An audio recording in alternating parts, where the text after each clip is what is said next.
Hi everyone. Yeah, you missed the link. Hi everyone, I'm Greg Heinrich, and this is the AFL Outer East Netball Show from Studio B. And this is, I'll do the intro, this is Mel Broadley. Mel can't control herself today, so I do apologise for this early start. Can you go, read the first page? Oh, no, I'm sorry. Okay, everyone. Association Championships, everybody. Woo! Okay.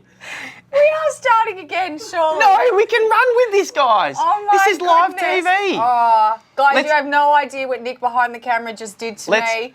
It was hilarious. Let's pick it up from here. Okay. Okay.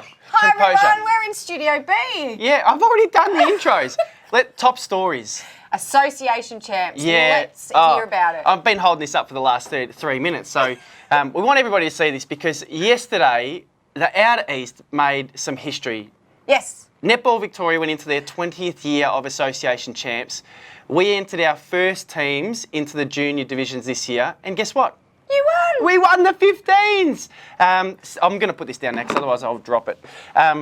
Steph and the girls, they were amazing. They were outstanding. And we went through the results earlier. They won 2 games. They're in a pool of 6, so they had 2 pools of 6. They only need to make the top 4 in their pool to make finals.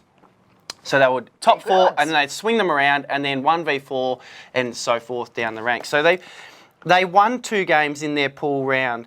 They beat Ballarat 13-8, and then they beat Gippsland 17-11. Now they lost 3. Okay, so they finished 4th on the ladder. They scraped into finals. They came up against the undefeated Golden Valley from the other pool, and they beat them. Oh, the Golden Valley. Yeah, Yes. Golden Valley. So that's mine and Jade's old stomping ground. We were up there for a few years. Such a strong league, and considered, I think, one of the strongest senior leagues within the state because they won the Open Division on yesterday as well.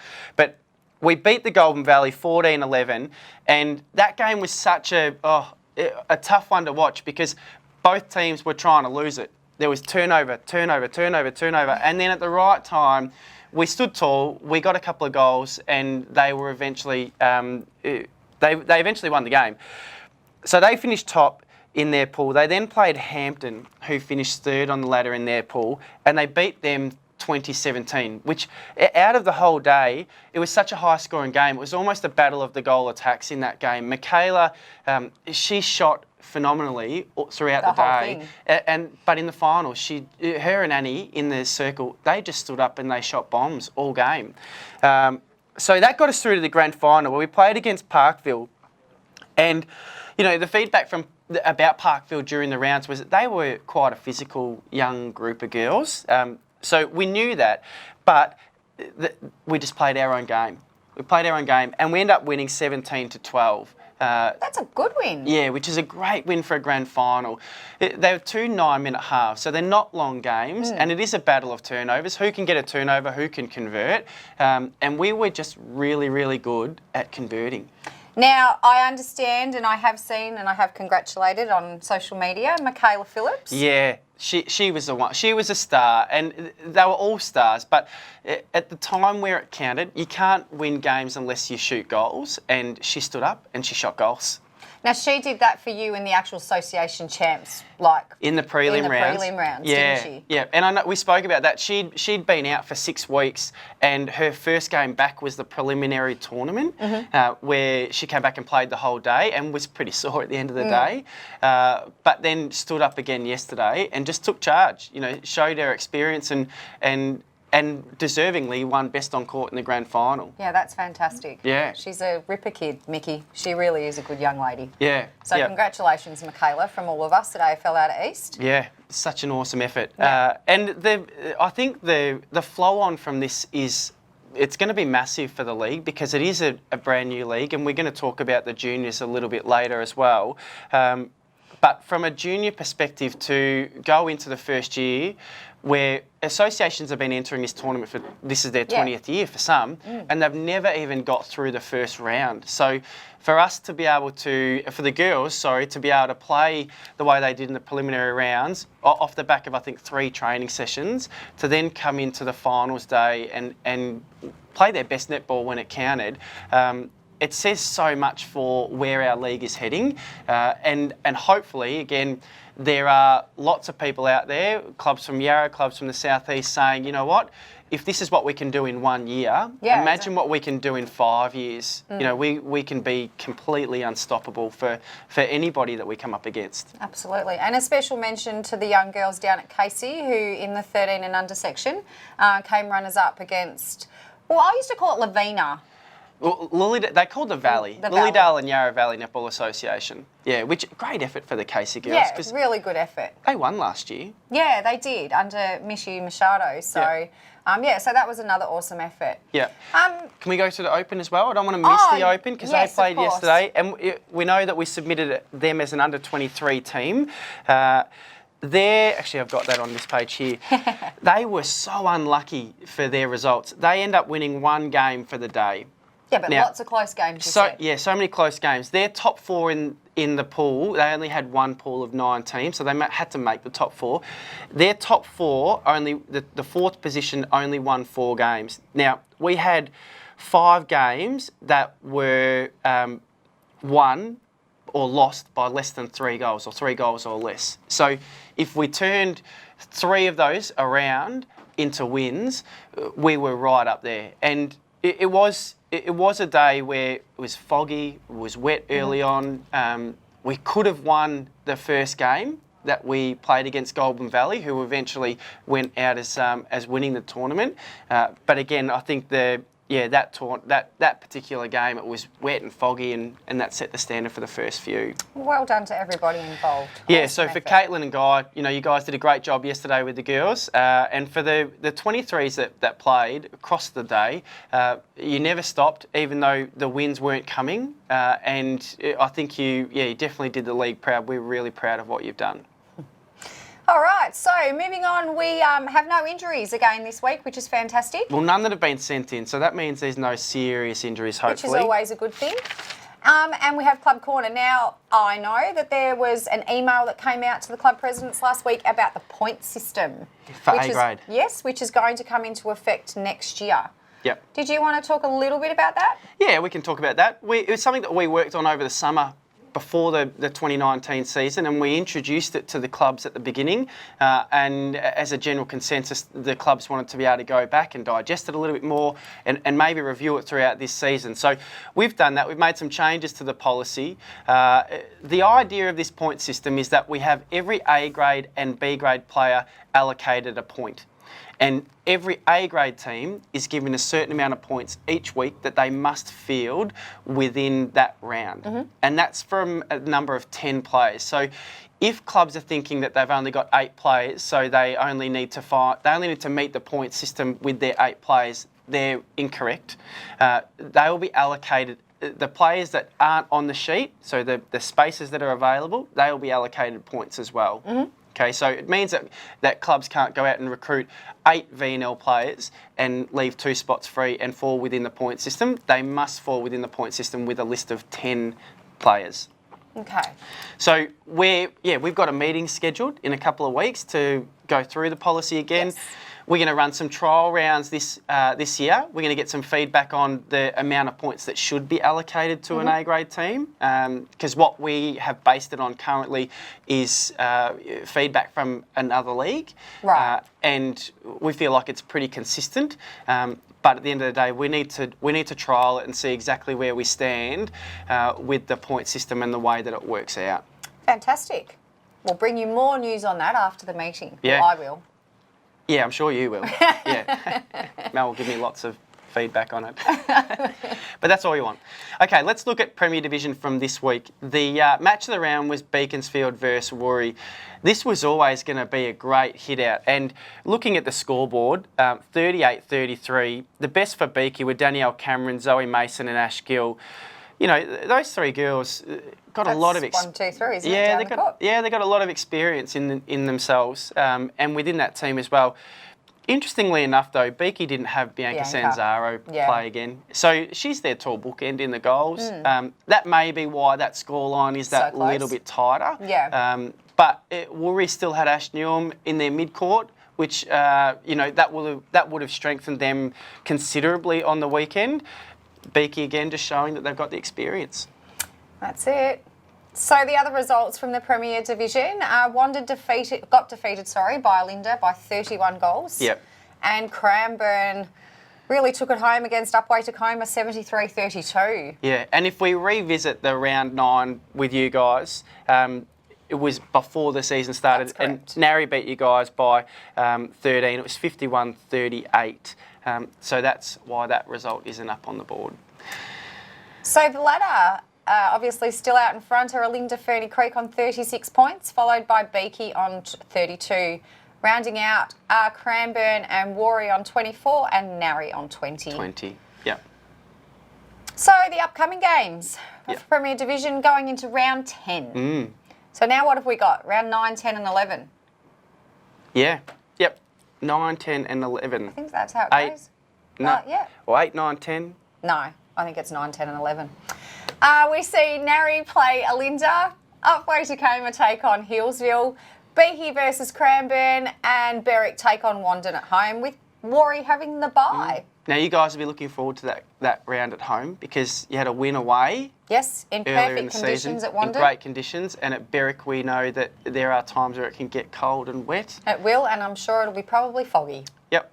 So, it'd be a good one to watch. Let's have a look at some of the photos that have been sent in. I know the resident photographer down at Berwick, Carleen Wolf, has taken some of these.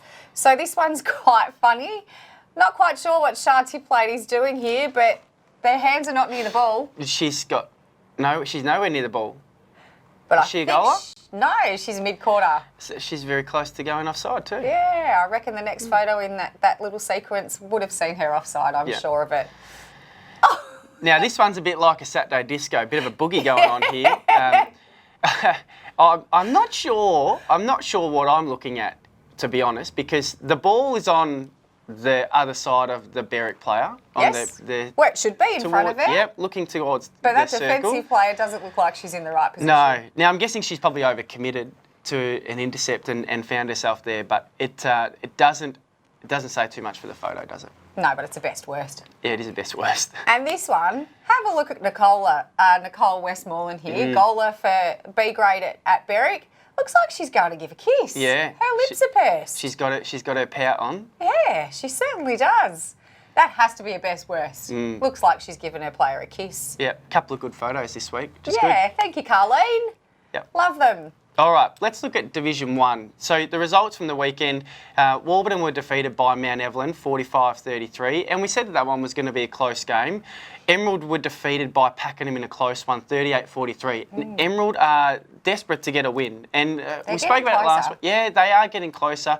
We spoke about it being a four-quarter effort for them. Now, if you look at that scoreline, you probably could say they've played a little bit more than what they did the week before, but again, given 4 quarters a full 60-minute effort, I think they'll start to wreak havoc on some of those teams in the bottom half of the ladder. Yeah, now they've played everyone, they know what they're up against. They can have a look back on their previous games and see how they go moving forward. Yep, the final games to that one was Monboldt 58 defeated Belgrave 24, so they were really convincing. Steph went out and shot their 49 goals. So again, she had a great Saturday and then had a massive Sunday to round out her weekend. And Rock were just too good for Doveton, 50-28. That's great. So the ladder for Div 1, you can go through this one. It still sees Rock outright on front by clear 2 games. That's fantastic effort. Over Mount Evelyn 24 and Pakenham 20, with Monbulk and Doveton both on 16, sitting in 4th and 5th. Yeah, I actually think Doveton will probably sit in that 5th position now for a while. They might get a couple of wins later in the season, but I do think Monbulk will work their way up potentially even into that 2nd position, depending on how their next few rounds go. Is that your prediction? Yeah, look, I would like to see Rock finish the way they've started. Yeah. They're playing some great netball and they definitely have the talent there. But I can see Monbulk Yeah, I can see Monbulk getting a couple of sneaky wins there and maybe leapfrogging both Pakenham and Mount Ev towards the end of the season. We will watch that space then every week. Yep. See if you're right. Okay. The upcoming games. Yeah, the upcoming games for round 9, Division 1. Rock versus Pakenham, Monbulk versus Mount Evelyn, Belgrave versus Emerald, and Doveton rounded out versus Warburton. Awesome. So, we all know this is Greg's favourite segment, Ask Greg. I didn't even ask for this segment to be put in. We all know in the studio that it's his favourite segment. Oh, gosh. Okay, so we had a question come in, and it is, we are a club looking to develop our juniors for next year. Where should we start? Yeah, good question. And Fantastic very, question. very timely, knowing that we are midway through the season, because a lot of the preparation work for clubs has to have either started already or be kicking into gear for next year. Whether you're either side of the mountain, so whether you're the Yarra side of the mountain or the southern side of the mountain, clubs really need to start looking at how sustainable their junior programs are and how they're feeding into their senior programs. If they're on the top side of the mountain, so being the Yarra side, I think the first thing that clubs really need to do is do a culture audit on your senior club and look at the gaps that are there already. Because if you're going to start to introduce junior players and families into that culture, is it the right culture, or is it something that you need to address now in the second half of this year to get it right before you then start to introduce junior teams and junior families? We know from experience in the south side that having juniors is a sustainable model for the senior club. But equally, just as important to provide the opportunity for the girls to play, because it's another level of netball. It's not like association netball. It is a step above that, just in terms of the talent and the competition as well. So, yeah, from a northern side of the mountain, being the Yarra side, I think one of the key things to do is to tap into the local school. So whether it's a primary school or even a secondary school, run a clinic, get in touch with their PE teachers, maybe go down and do an information session at a school assembly, talk about the club, but know what you're talking about as well. Know what your history is, know what the future holds for you as a club. That's the important part. Yeah. It's what the future holds. Yeah. Because obviously, as you know, you said with experience from us, we didn't have all those juniors so many years ago. Yeah. We only had one team per division, and it used to be hard to get that. Yeah. Because everybody played indoor association netball. Yeah. But yeah, it's changed, and that's it is. You've just got to open your mind and get out there and try and advise people. Yeah, well, you've got to be willing to do the hard work too. It is a cultural shift going from association netball to footy netball because you're not at the same venue each week. You are travelling, but there's pros and cons to both. You will have players that just want to play at association because their families are happy. There might be 2 or 3 girls or children, I should say, because there are boys that are playing netball as well that love to go to the same venue. But then the culture of footy netball, where you get to travel, you get to experience watching the senior grades and be linked to the footy. It's such a great family environment. So from a club that doesn't have juniors, you definitely need to have a plan on what the next 3 years look like. And the easiest way to set your plan up is to go to the future directions document that the league released late last year. Yeah. Because there's your high-level plan or strategy already done for you. It's then just looking at the actions that need to fall within that plan that are specific to your club. And like I said earlier, schools, even going to local clubs that might have lots of teams that may want to link in with the football netball, because the coaching that you get from the football netball is that little bit better than the association too. But equally, if you're from the south side, you also need to do a bit of a culture audit, and a culture audit on the senior club, but also the junior club and how those two link in together, because it doesn't just take care of itself. There is a lot of hard work that needs to go in place to make that happen. So, and I'm sure you can speak from experience, you have to go out and do your recruiting and do your selling and promote the club the way that you want it to be seen. Yeah. But also for the future that is in place for the club as well. Yeah, it's definitely about talking to people. Yeah. And educating people, because the likes of Kayla Lou Lansing's family, who we've now got playing for Blaze, before she came to play Football League at Berwick, they didn't even know what it was. Yeah. They played association. And I just talked to her mum and dad one night when I saw her on a court after watching her for a year and said, why is this girl not playing football netball league? And now look at her. Yeah, and I think that's an important one too, because when you talk to Michael and Saria, they wanted to put Kayla in the best environment for her to develop. And if you look at where all the VNL players play on the weekend, they play footy netball league, right? That's right. And our league is maxed out with VNL players, and most of those VNL players take on coaching roles or assistant coaching roles. So not only are you putting your child into an environment that is conducive to being a family space and linking with the community, but they're getting the best coaching and they're getting instant role models because they're, the players that are there already are playing at the elite level. Yeah, absolutely. Just like with Steph coaching the interleague team, for the 15s. Who would have thought going into that 15s team, they would have an instant, mentor that's a superstar, you are, Steph, as their coach. Yeah, absolutely. What an opportunity. So lucky. So the results for Div 2. Yeah. You said, did you say this was the match of the round? Yeah. I said the round of the match, and then you picked on me and said, no, it's the match of the round, which is right. Better get thrown under the bus again. Yay defeated Seville 42-34. Yeah, and let's look at the best players for that game. From a Seville point of view, I haven't got the Yay ones here, but from a Seville point of view, Carly McDonald, Steph McNay, and then Mandy Bell. It's not surprising seeing Steph in the best again. Is she ever not going to be in the best players? Can't really see it happening. That's good. Yeah. Congratulations to her. She's having a rip season. Yeah, she's doing a great job. But the guy umpired that match and said it was just a great match. And I did say to him, look, it's a low-scoring match. Did it feel like that? And, he said the scoreline didn't feel that way, and it certainly didn't feel like it was a low-scoring match because it was just a great competitive hit-out. That's so good. And then we had Kinglake defeat Gembrook 77-26. And Powtown defeated Yarra Junction 66-46, rounding out the final game there in Division 2. Yep. So the ladder for Division 2, Yay sit on top. They're a bit like Alinda and Rock in the other divisions. I can't see them losing that spot. Seville still in second.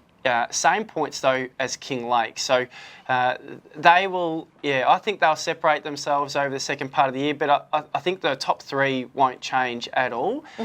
The fourth position is where we're up for grabs. Yeah, where we're interested to see that, and I think that's simply going to be played out between Yarra Glen and Alex, who can get the most wins in the second half of the season because Alex are only one game out of the four, and Yarra Glen, I think they'll be keen to keep that fourth spot. Fantastic. So the upcoming games for Division 2, which sees us at round 11 down there, is Yay versus Kinglake, Powtown versus Seville, Gembrook against Yarra Junction, and Yarra Glen have the bye. Yeah. What a show. Can we just say... I was going to say, go on, put it up again. I put it up? If I can get it again. Let's just have a look at this again. It looks pretty good. It's an amazing achievement I'm going to have to put it on my desk at the office. I'd be hanging it on the wall. I wouldn't be placing it on the desk. If you place it on a desk, not everyone's going to see it. Put it right behind you, Greg. Yeah, maybe. All right, everyone. We'll see you next week. And don't forget to... get your game face on.